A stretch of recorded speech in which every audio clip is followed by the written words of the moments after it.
Hello you all, how are you. तो आज हम करने वाले हैं फ्लामिंगो का chapter number 4 the rat trap. इसे लिखा है सेल्मा लेगरलफ ने। हमारी जो स्टोरी है वो एक रैट ट्रैप सेलर के बारे में है जो कभी बेग करता है कभी स्टील करता है और इसी तरीके से वो रैट ट्रैप्स बनाकर बेचता है। उसकी हालत काफ़ी पुअर है और एकदम वो थका हारा है। ऐसे ही उसकी इस गरीबी ने उसे पेसिमिस्ट बना दिया। उसे लगता है कि लाइफ ऐसी ही चलेगी, एकदम बुरी सी।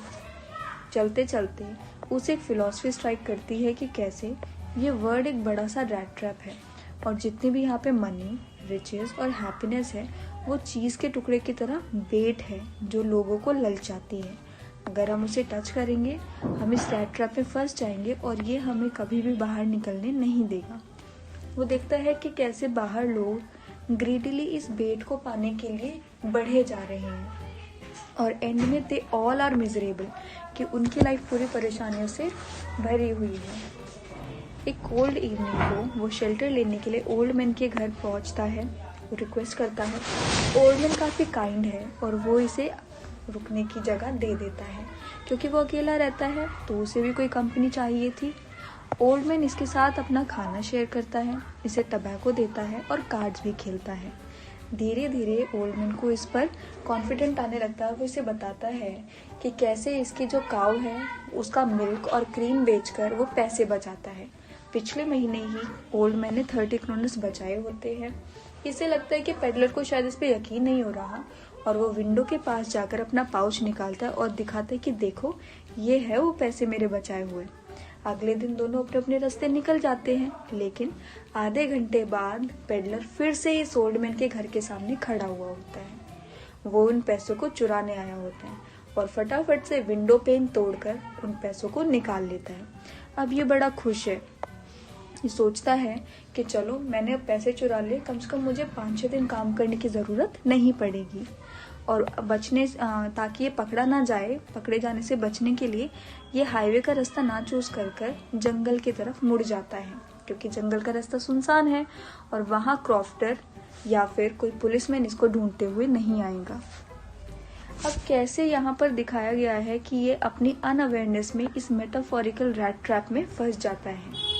घूमता रहता है। जंगल काफ़ी बड़ा और कंफ्यूजिंग है। शाम होने लगती है और इसको रास्ता नहीं मिलता। धीरे धीरे ये इतना थक जाता है कि ज़मीन पर ही ढेर हो जाता है। कुछ टाइम बाद इसे आयरन बीटिंग की फेंट साउंड आती है कि आसपास कहीं ना कहीं कोई फैक्ट्री है जहाँ पर ये आयरन का काम चल रहा है। ये उस साउंड को फॉलो करता है और फैक्ट्री के पास पहुँच जाता है। वहाँ पर ये अपने आप को वार्म करने के लिए और रात बिताने के लिए परमिशन लेता है। उन लोगों को क्या कहूँगी, वो इसे रुकने की परमिशन दे देते हैं। थोड़ी देर में मिल का ओनर वहाँ पर आता है अपने इवनिंग राउंड्स के लिए और इसे देखकर उसे ऐसा लगता है कि शायद ये इसका ओल्ड मिलिट्री कॉमरेड नील्स ऑलोफ है जिसके साथ कुछ मिस हैपनिंग हुई और अब वो इतना पुअर हो चुका कि कंट्री साइड में अपने रैट ट्रैप्स बेच रहा है। उसे इसको काफ़ी दया फील होती है इसके लिए। वो अपने घर इसे आने के लिए इनवाइट करता है क्योंकि क्रिसमस का टाइम है, दिसंबर।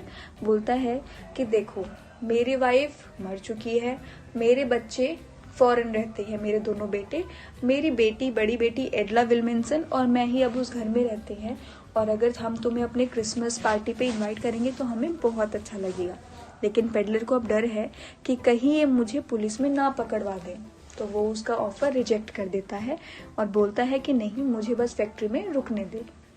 ओल्ड मैन तो चले जाता है। अब ये जो हमारा फैक्ट्री ओनर है ये वहाँ से हंस के चलते बोले ओके एज यू विश। लेकिन थोड़ी देर बाद आयरन मास्टर की डॉटर एडला विल्मिंसन वहाँ पर आती है और इसे देखकर थोड़ा सा शक होता है इस पे एडला को कि ये इतना डरा हुआ क्यों है। उसे लगता है कि शायद ये कोई भागा हुआ चोर है, लेकिन वो माइंड नहीं करती और अपनी फादर की विश के लिए इसे क्रिसमस ईव के लिए इनवाइट करती है। पेडलर इसकी काइंड रिक्वेस्ट को मना नहीं कर पाता और इसके साथ आने के लिए मान जाता है। अगले दिन आयरन मास्टर के घर जब ये पेडलर नहा धोकर तैयार होकर अच्छे से कपड़े पहनकर आयरन मास्टर के सामने आता है तो वो इसे पहचान लेता है और इसको डांटने लगता है। कहता है कि तुम वो नहीं हो, तुम मेरे कॉमरेड नहीं हो, तुमने मुझे धोखा दिया और अब तुम यहाँ से चले जाओ वरना मैं पुलिस को बुलाऊंगा। पेडलर को गुस्सा आता है और वो बोलता है कि मैंने आपसे ज़बरदस्ती नहीं की थी, लेकिन आप ही मुझे यहाँ पर लेकर आए थे। जैसे ये कॉमरेड को जाने के लिए कहता है तो कॉमरेड नहीं, मतलब पेडलर को जो कॉमरेड अभी तक बना हुआ था, इसकी डॉटर इंटरसीड करती है एडला और कहती है कि नो फादर, क्योंकि हमने इसको इनवाइट किया है और ये ट्रैम्प वैसे भी पूरे साल तो दर बदर भटकता ही है, तो क्यों ना हम इसे एक अच्छा डे प्रेजेंट करें। इससे हमारे क्रिसमस पे भी हमें एक गेस्ट मिल जाएगा और इसके लिए भी इसको भी हम एक अच्छा दिन प्रोवाइड कर सकेंगे। वो इसकी बात मान लेता है और ट्रैम्प वहाँ पर वो दिन स्पेंड करता है। नेक्स्ट डे जब क्रिसमस होता है, आयरन मास्टर और उसकी बेटी चर्च विजिट के लिए जाते हैं।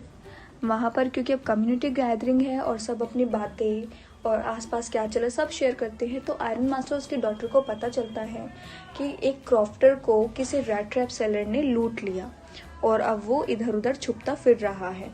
उन्हें बहुत बुरा लगता है।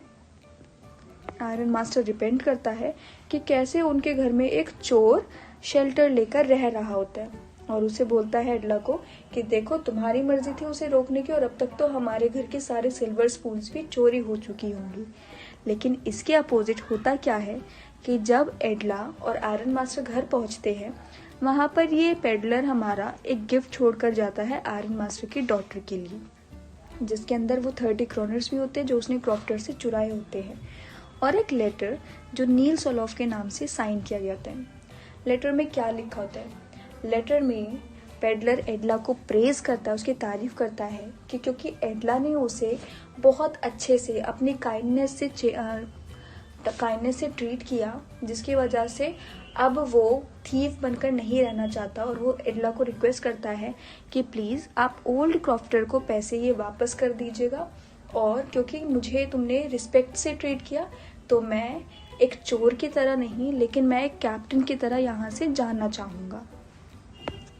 इस स्टोरी से हमें 2 चीज़ों के बारे में पता चला। पहला कि ह्यूमंस में, हर ह्यूमन में अच्छाई कहीं ना कहीं छुपी होती है, जिसको सरफेस कराने के लिए हमें उसको अच्छे तरीके से ट्रीट करना होता। और सेकंड, लव, कंपैशन, अंडरस्टैंडिंग और रिस्पेक्ट से ही हमारी लाइफ वर्थ लिविंग है।